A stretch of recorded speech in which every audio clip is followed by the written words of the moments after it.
নমস্কার, আমি সৌমিত্র। প্রাইম জলপাইগুড়িতে আপনাদের স্বাগত। হ্যাঁ, আজ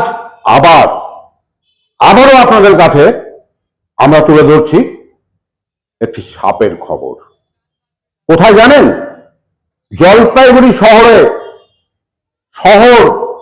সেই জলপাইগুড়ি শহরে 2 নম্বর ঘুমটি এলাকায় না একটি লোহার দোকানে দেখা গেল একটি অজগর ঝুলছে। ছোটখাটো নয়, 17 ফিটের অজগর একদম। তাহলে যখন সেই দোকানের প্রথম মানুষটি দেখলো না, সে আতঙ্কে কাঁপতে লাগলো এবং তার কিছুক্ষণ পরে আশেপাশের মানুষ দৌড়ে আসে, ভয়ে থরথর করে কাঁপে, কিন্তু ভিড় জমে যায়। তাহলে এখন কি হবে? খবর গেল পরিবেশ কর্মী ও সর্ববিশেষজ্ঞ অঙ্কুর দাসের কাছে।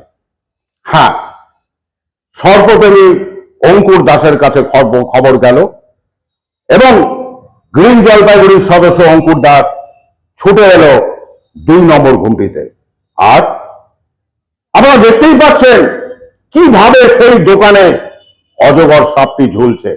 এত বড় অজগর, কৌতূহল মানুষের মধ্যে, ভিড় জমে গেছে। সে জায়গায় দাঁড়িয়ে অঙ্কুর দাস সেই সাপটিকে উদ্ধার করে। হ্যাঁ, মানুষের মনে, এলাকাবাসীদের মনে স্বস্তি আসে। সাপটিকে উদ্ধার করে না বন দপ্তরের হাতে তুলে দেওয়া হয়। কিন্তু প্রশ্ন থেকেই যায়, শহরের 2 নম্বর ঘুমটি এলাকায় এত বড় অজগর, তাহলে কি আরো অজগর রয়েছে এই এলাকায়? প্রশ্ন রয়ে গেছে। আর আজ হয়তো আতঙ্ক থেকে একটু বাঁচলো ওই এলাকার মানুষরা, কিন্তু কেন এত অজগর আসছে, এটা একটা বিরাট প্রশ্ন কিন্তু মানুষের মনে ঘুরঘুর করছে মানুষের মধ্যে। এই প্রশ্ন যে জলপাইগুড়ি শহরের 2 নম্বর ঘুমটি রেখে লোহার দোকানে খুলতেই দেখা গেল একটা বিরাট অজগর ঝুলছে। তাহলে কি হলো?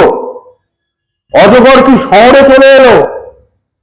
প্রশ্ন রয়েছে, এত বড় অজগর তাহলে নিশ্চয়ই আরো থাকতে পারে। আতঙ্কে আছে শহরবাসী। যদিও এই সাপটিকে উদ্ধারের পর একটু স্বস্তির নিঃশ্বাস ফেলেছে সেই এলাকার মানুষজন। হ্যাঁ, আমাদের কাছে খবর আসে যে জলপাইগুড়ি শহরে 2 নম্বর ঘুমটি জয়ন্তীপাড়ার একটা গোডাউনে বিশাল বড় একটা অজগর সাপ ঝুলে আছে উপরে চালের সাথে। খবর পেয়ে আমরা আসি, এসে প্রায় 15 ফিট লম্বা এবং প্রায় 30 কেজি ওজনের একটা অজগর সাপ, পূর্ণবয়স্ক অজগর সাপকে উদ্ধার করেছি। এবং এটা অবশ্যই চিন্তার বিষয় যে এতদিন জঙ্গল ছেড়ে অজগর লোকালয়ে আসছিলেন, কিন্তু এবার লোকালয় ছেড়ে শহরে চলে আসা, এটা সত্যিই চিন্তার বিষয় এবং বন দপ্তরকে এটা নিয়ে একটু রিসার্চ করা উচিত। কি মনে হয় যে কোথা থেকে আসতে পারে?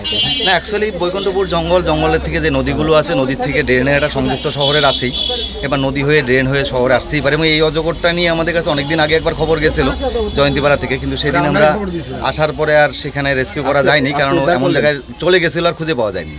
তো ঠিক প্রায় 1 মাস 1.5 মাস পরে আজকে আবার পাওয়া গেল। আকৃতি কতটা? প্রায় 15 ফিট লম্বা, 30 কেজির মতো ওজন হবে, পূর্ণবয়স্কই বলা যেতে পারে।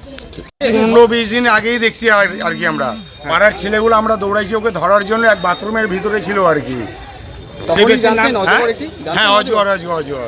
কেন ওর যে হাঁটা চালা, যে ওর যে মাটি যে ফস গিয়েছিল, যে ওটা দেখে বোঝা যাচ্ছিল যে অজগর আর কি। শহরের মাঝখানে আজকে পাওয়া গেল। হ্যাঁ, এটা আমরা যখন বললাম এটা অজগরই, তারপরে কেউ কিন্তু বিশ্বাস করে নেই যে শহরের মাঝখানে বস্তি এরিয়ার মধ্যে অজগর সাপ আসলো কোথা থেকে।